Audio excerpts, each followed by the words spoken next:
In the top stories, St. Kitts and Nevis records 11 more cases of COVID-19. OECS incoming chair outlines plans for the year, and the WHO declares an end to the second Ebola outbreak in Guinea. Hello and welcome to the ZIZ Midday Newscast. Today is Monday, the 21st of June, 2021. I'm Jason Davis. Nationally, on Sunday, June 20, the Federation recorded 11 more positive cases of COVID-19. This brings the national total to date to 341. Of these cases, 326 were registered in St. Kitts and 15 in Nevis. There has been one recorded death, and there are currently 265 active cases. More than 600 persons in St. Kitts have benefited from the government's social assistance program that provides meals and care packages to eligible persons. The program was introduced last month as a result of the COVID-19 spread within the community. As at last week, according to Abdia Samuel, chairman of the National COVID-19 Task Force, figures from the Ministry of Social Development indicated that approximately 39 hot meals were provided on a daily basis over the past week to persons who are in quarantine. Similarly, some 618 persons at home have benefited from the program since it started at the end of May 2021. And on the weekend, we learned that local media personality Maurice E.K. Flanders teamed up with the ministry to help distribute needed packages. Persons who are in need can dial 311 or 662-5993 and relay their information for assistance. And speaking of assistance, the Department of Community Development and Social Services has announced that the application process for school uniform assistance is now open. However, in light of the current COVID-19 regulations, all applications done at the office have been suspended until further notice. Persons can call the main office at 467-2675 or 662-5539 to apply via telephone. Office hours are Monday to Friday, 8 a.m. to 2 p.m. and the application period for uniform assistance closes on August 31. Meanwhile, the deadline for applicants for CFBC's uniform is September 30. Coach of the St. Kitts Nevis senior men's national football team, Leo Nieva, has a positive assessment of the Sugar Boys World Cup qualifying campaign after losing to El Salvador 4-0 last week. Andre Huey, media consultant to the SKNFA, has more in this report from Coach Neva. Very rewarding was how coach of the St. Kitts and Nevis senior men's national team, Leo Nieva, described the World Cup qualifying campaign of the Sugar Boys, which ended on Tuesday night. Coach Leo said, quote, "The goal has always been to leave a legacy here. We took over the national team in 27th in the ranking of CONCACAF and ended the competition with the selection in 11th. Very rewarding," end quote. He pointed to the positives of the campaign, which included St. Kitts and Nevis being the first in CONCACAF to qualify among 30 nations for the second round of qualifiers. He said, quote, "I'm very happy for what we have achieved in these qualifiers. We were the first of 30 national teams to qualify, top of Group F, which included Trinidad and Tobago," end quote.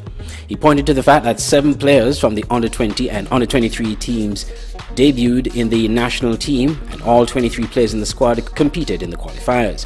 Only 4 of the overseas-based players, he said, played in the match against El Salvador. Most of the players were locally based. St. Kitts and Nevis lost to El Salvador in a home and away series, 4-0 at home and 2-0 away. Coach Leo regretted the big loss in the home match last Saturday. He was not satisfied with the way the team played at home, noting it was difficult to come back from that defeat. He said, quote, "In the second game away, we played with full focus and concentration on football. Players gave everything on the field. Also, I'm satisfied because they adapted well when we changed the tactical system, breaking the back line of 4 to 3 players," end quote. Regionally, accelerating the regional integration process to create a better quality of life for the people of the Organization of Eastern Caribbean States, or OECS, will be one of the 5 key priorities for the upcoming year. That's according to the incoming chairman of the OECS Authority, Grenadian Prime Minister Dr. Keith Mitchell. During the opening ceremony of the 70th meeting of the OECS Authority, Dr. Mitchell said, quote, "We must pick up the pace of this relay, and as we round up this dangerous curve, we must recognize that our integration marathon is not simply about endurance, but also other factors," end quote. The other key areas of focus during his term as chairman include reinventing the economies of the region, valuing the environment, building resilience, and enabling equity and inclusion. The virtual meeting was held to commemorate the 40th anniversary of the establishment of the OECS. The OECS was established on June 18, 1981 as an international intergovernmental organization dedicated to regional integration in the Eastern Caribbean. A small Brazilian island off Rio de Janeiro has just started a mass vaccination drive as part of an experiment. Most of the residents of Paqueta Island are expected to be fully inoculated in about 2 months. Everyone over 18 got their first dose on Sunday. Al Jazeera's Monica Yanikev reports. Just 15 kilometers off the shores of Rio de Janeiro lies Paqueta, an island of tranquility where time seems to have stood still, with its colonial buildings and no cars. It used to be a favorite spot for tourists, not anymore. With the pandemic, the number of ferries going back and forth from the island has been reduced. Most here live off tourism, which has taken a severe blow. This will hopefully change in the next couple of months, when Paqueta will become Brazil's first totally vaccinated island. On Sunday, the entire population, over 18 years old, received the first dose of the coronavirus vaccine. Brazil's health minister, Marcelo Queiroga, promised that 8 weeks later they'll receive the second one. Paqueta was chosen as part of a pioneer study on the effects of the Oxford AstraZeneca vaccine, which is being produced in Rio by Brazil's leading Fiocruz Institute. Researcher Juliana Arruda de Matos says the idea is to measure how effective mass vaccination is in stopping the virus from spreading. We chose Paqueta because it's a very stable community. It's an island, so there's less human interaction, contrary to what happens among the 7 million people living across the bay in Rio. We also have a strong family health system here with a lot of information on all residents. It's also a geographically small area, which makes vaccinating everybody simpler. It takes around 40 to 50 minutes riding a rickshaw on this 8-kilometer dirt road to go around the whole island of Paqueta. Around 4,500 people live here, and they all know each other. Rio's mayor said the experiment would allow the island to celebrate its famous carnival in September, while the rest of the country is still waiting to see if there will even be one next year. But Paqueta's residents are not keen on the idea. There's no way we can do this. Having a test event to see how well mass vaccination works is one thing. Having a carnival is totally different. We cannot control thousands of revelers. Besides, this is not the moment to party. Brazil has just reached the milestone of 500,000 deaths by COVID-19. 84-year-old Mercedes Mora says she's hopeful, but doesn't think the pandemic will be over anytime soon, not even for Paqueta's fully vaccinated population. She says she'd rather wait to see what happens to the rest of Brazil and the world, and dance alone in her paradise island. Monica Yanikev, Al Jazeera, Paqueta. Internationally, Guinea's health ministry and the World Health Organization have declared the end of an Ebola outbreak. The outbreak emerged in a southern district 4 months ago, and while more than 11,000 people died in an outbreak in the same area in 2014, this time the death toll was far lower. Al Jazeera's Charlotte Bellis reports. It's been 42 days since Guinea had a confirmed case of Ebola, meaning Guinea can now be declared Ebola-free. We're all happy, and I'm so happy to declare solemnly, on behalf of the President, the end of the Ebola epidemic in Guinea. Authorities traced this outbreak here to Nzero, the same region where the devastating 2014 outbreak began. The first case was Lucy. She was 51 and a nurse. Some people who attended her funeral in February also died. Her uncle told Al Jazeera he alerted authorities because he didn't believe Lucy died of natural causes. Nurse Lucy was treating her grandmother who had fever and was bleeding from her nose and everywhere.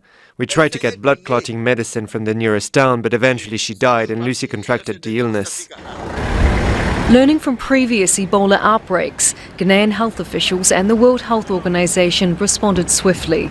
They flew in 24,000 vaccines and inoculated health workers and residents in the area. They traced close contacts of the dead and disinfected homes. Guinea was able to interrupt the transmission of Ebola in a bit more than 4 months. This is very different from the previous outbreak in 2014 to 2016. The determinants of success this time were very swift and proactive action. Scientists sequenced the Ebola strain from this outbreak and discovered it was closely related to the strain from 2014. They believe a survivor harboured the virus for at least 5 years before transmitting it. Previously, the record for a survivor passing on the virus was 16 months. A lot of learnings have been brought together, implemented in West Africa. The disease came back again and we were able to contain it. We were able to make sure that it doesn't spread out, doesn't become a problem. In Guinea, Ebola haunts them. Thousands died here between 2014 and 2016. While authorities have been commended for eradicating the virus quickly, there are still 12 more graves in the community of Guinea. Charlotte Bellis, Al Jazeera.